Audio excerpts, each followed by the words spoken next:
Welcome to government exam simplified Tamil. நான் உங்கள் ஸ்ருதி. இந்த வீடியோவில் என்ன பார்க்க போறோம்னா, டிஎன்பிஎஸ்சி எக்ஸாம்ஸ் அதோட எலிஜிபிலிட்டி, கொஷின் பேப்பர்ஸ் என்னென்ன இருக்கும், என்ன சப்ஜெக்ட்ஸ் படிக்கணும், அதுக்கான சின்ன புக்ஸ் என்னென்ன படிக்கணும், என்ன ஏதுன்ற டிப்ஸ் முதற்கொண்டு எல்லாமே இந்த வீடியோவில் நம்ம பார்க்கலாம். ஸோ டிஎன்பிஎஸ்சினா என்ன? Tamil Nadu public service commission. So நம்ம தமிழ்நாடு ஸ்டேட்ல இருக்கிற ஸ்டேட் கவர்மெண்ட் எக்ஸாம்ஸ்க்கு இவங்க தான் பீப்புளை ரெக்ரூட் பண்றாங்க வெளிக்கு. நம்ம இந்தியாவில் ஓல்டஸ்ட் பப்ளிக் சர்வீஸ் கமிஷன் நம்ம தமிழ்நாடு பப்ளிக் சர்வீஸ் கமிஷன் தான். ஸோ 1929 எஸ்டாப்ளிஷ் பண்றாங்க. இந்த இன்ஃபர்மேஷன் ஒரு டீட்டெயில் நான் சொல்றதுக்கு இன்னொரு ரீசன், உங்களுக்கு அடிஷ்னல் வேல்யூவாகவும் இது ஒரு இடத்துல யூஸ் ஆகும். பிளஸ் உங்க குரூப் 1 மெயின்ஸ்ல கூட உங்களுக்கு இந்த மாதிரியான क्वेश्चंस வரலாம், ஆர் ஈவன் ப்ரிலிம்ஸ் क्वेश्चंसலயும் வரலாம், ஆப்ஜெக்டிவ் டைப் क्वेश्चंसலயும். மேஜர் டிஎன்பிஎஸ்சி எக்ஸாம்ஸ்னு பார்த்தோம்னா குரூப் எக்ஸாம்ஸ்னு சொல்லுவோம். குரூப் 1, குரூப் 2, 2A, 3, 4 VAO இருக்கு. ஸோ குரூப் 1 எக்ஸாம் எழுதி பாஸ் பண்ணினா நமக்கு கிடைக்கக்கூடிய post deputy collector, DSP, district registrar. Group 2 எழுதி கிளியர் பண்ணா sub registrar, municipal commissioner. 2A clear பண்ணா அசிஸ்டன்ட் இன் செக்ரட்டரியேட், கவர்மெண்ட் டிபார்ட்மெண்ட்ஸ்ல அசிஸ்டண்டா இருக்கும். குரூப் 3னா junior inspector, store keeper. Group 4னா விஏஓவும் அதுக்கு கீழே தான் வருவாங்க. Junior assistant, typist, bill collector எல்லாமே. விஏஓனா வில்லேஜ் அட்மினிஸ்ட்ரேட்டிவ் ஆஃபீஸர். ஸோ எலிஜிபிலிட்டின்னு பார்த்தோம்னா குரூப் 1க்கு 21 இயர்ஸ், 21 வயசுல இருந்து 34 வயசு வரைக்கும் இருக்கணும். எந்த டிகிரி வேணாலும் படிச்சிருக்கலாம். குரூப் 2, 2Aக்கு 18ல இருந்து 32 வயசு வரைக்கும் இருக்கலாம். குவாலிஃபிகேஷன் எனி டிகிரி, ஏதாவது ஒரு டிகிரி முடிச்சிருக்கணும் நீங்க. குரூப் 3க்கு 18ல இருந்து 30 வயசு வரைக்கும் இருக்கணும். +2 பாஸ் பண்ணிருக்கணும் ஆர் டிகிரி இருக்கணும், depending upon the post.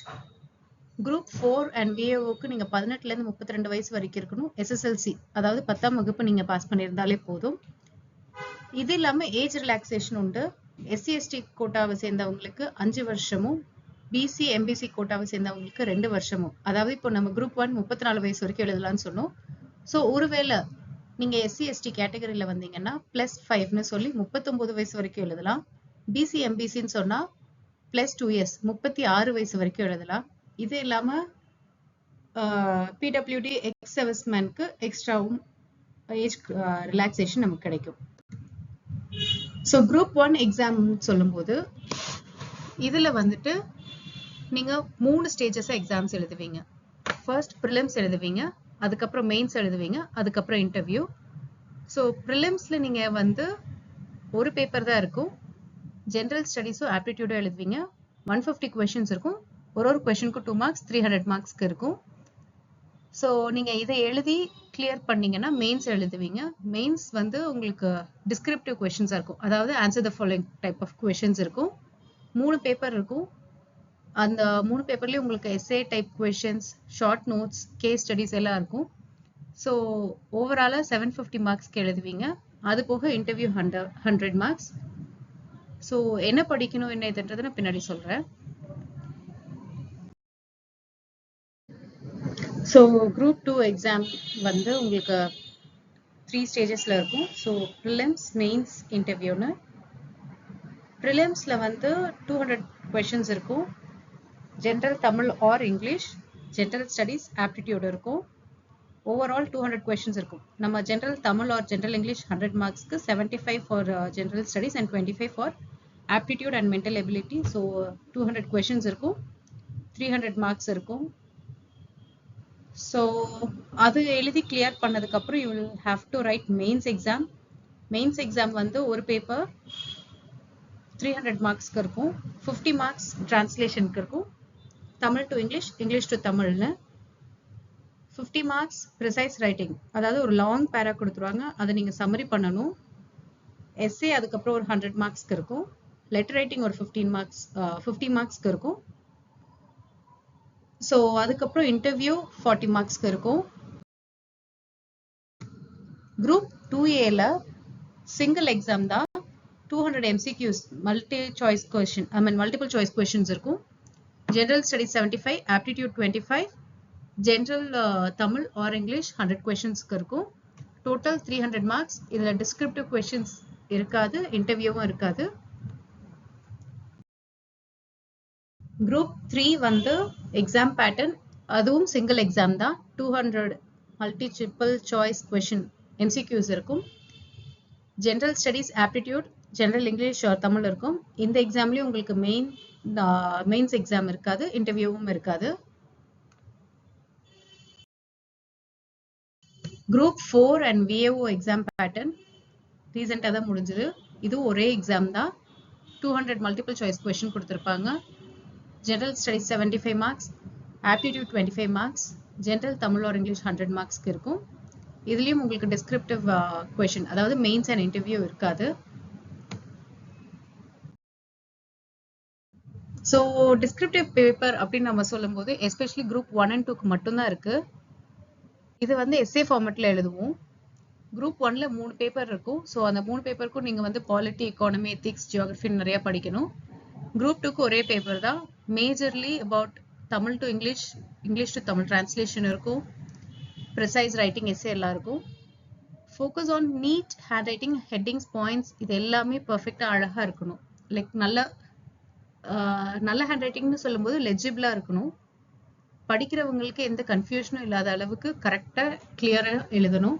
Headings நல்லா பண்ணுங்க, பாயிண்ட்ஸ் நிறைய எழுதுங்க. கதை எழுதலாம் கூடாது, பாயிண்ட்ஸ் கரெக்டா என்ன இருக்கோ என்ன வேணுமோ அதை மட்டும் தான் எழுதணும். ஸோ சப்ஜெக்ட்ஸ் ஓவரால் இது எல்லா எக்ஸாம்ஸ்க்கும் படிக்க வேண்டியது ஹிஸ்ட்ரி. ஹிஸ்ட்ரின்னு சொல்லும்போது Indian history and Tamil Nadu history ரெண்டுமே நீங்க வந்து படிக்கணும். யூபிஎஸ்சிக்கு நம்ம சொல்லும் பொழுது இந்தியன் ஹிஸ்ட்ரி மட்டுமே போதுமான அளவுக்கு இருந்தது. பட் நீங்க டிஎன்பிஎஸ்சி பண்ணும்போது தமிழ்நாடு ஹிஸ்டரியும் சேர்த்து படிக்கணும்.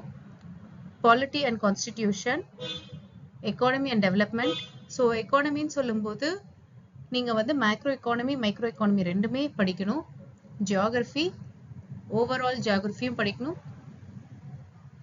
Science and technology, current affairs, India as well as Tamil Nadu, நம்ம ஸ்டேட்டோடதையும் சேர்த்தே நீங்க வந்து இன்னும் கான்சென்ட்ரேட் பண்ணி படிக்கணும். அதிகமான கொஸ்டின்ஸ் நம்ம தமிழ்நாடு கரண்ட் அஃபேர்ஸ்ல இருந்தா வரும். ஆப்டிடியூட் அண்ட் மென்டல் எபிலிட்டி இது வந்து உங்களுக்கு கம்பல்சரி எல்லா பேப்பர்லயும் இருக்கு. உங்களுக்கு கட் ஆஃப் இன்க்ரீஸ் பண்றதுக்கும் நீங்க பாஸ் பண்றதுக்கும் கூட ஹெல்ப்ஃபுல்லா இருக்கும். So mental ability and aptitude வந்து ஆப்டிடியூட் சொல்லும்போது மேக்ஸ், இங்கிலீஷ் எல்லாமே தான் வரும், ரீசனிங் எல்லாமே.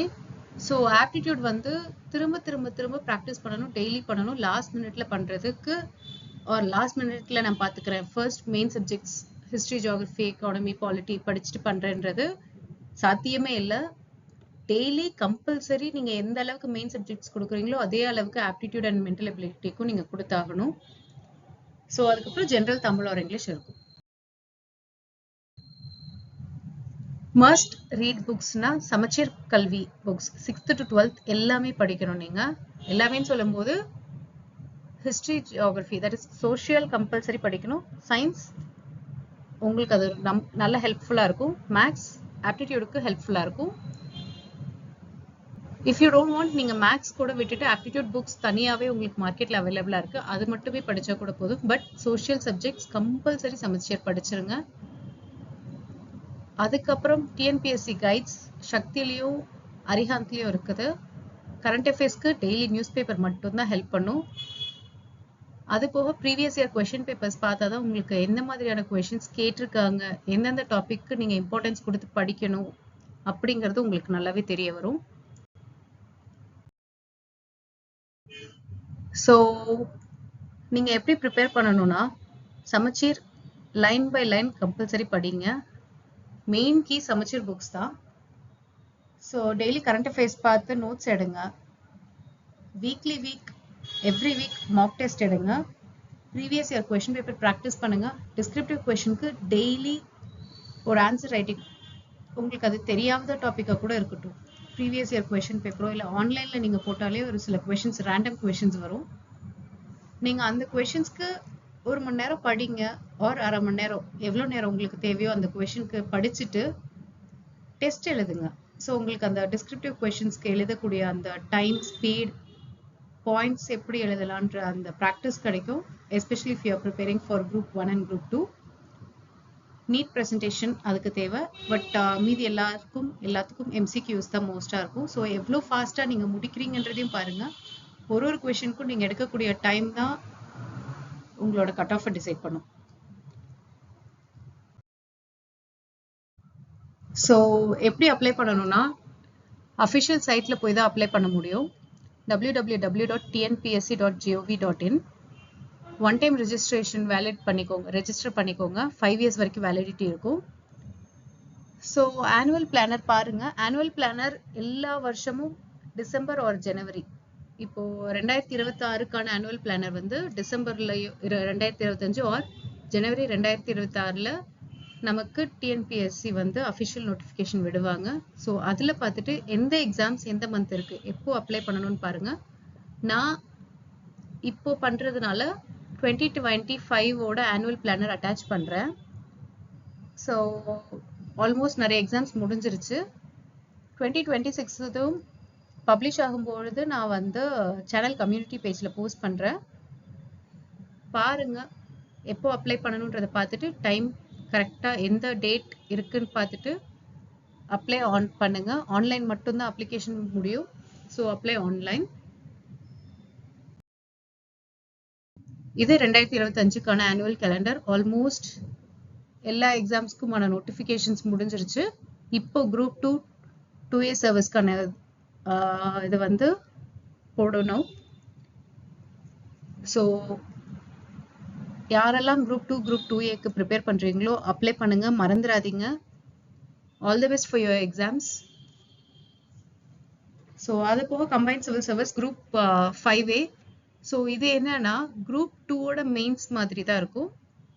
Direct recruitment. If you like or if you are okay with your descriptive, இல்லை நீங்கள் ஆல்ரெடி குரூப் 2 மெயின்ஸ் எழுதிருக்கீங்கன்னா நீங்களும் இதை அப்ளை பண்ணலாம்.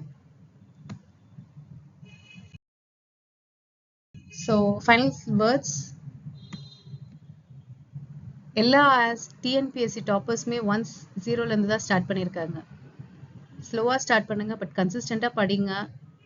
டெய்லி படிங்க. இதில் 2 hours படித்தாலும் அப்படின்னு சொன்னாலும் ஸ்டில் உங்களுக்கு எவ்வளோ டைம் ஸ்பெண்ட் பண்ண முடியுமோ எல்லாத்தையும் கிளியராக படிங்க. சமச்சீர் புக்ஸ் கம்பல்சரி ஃபோக்கஸ் பண்ணி நல்லா படிங்க.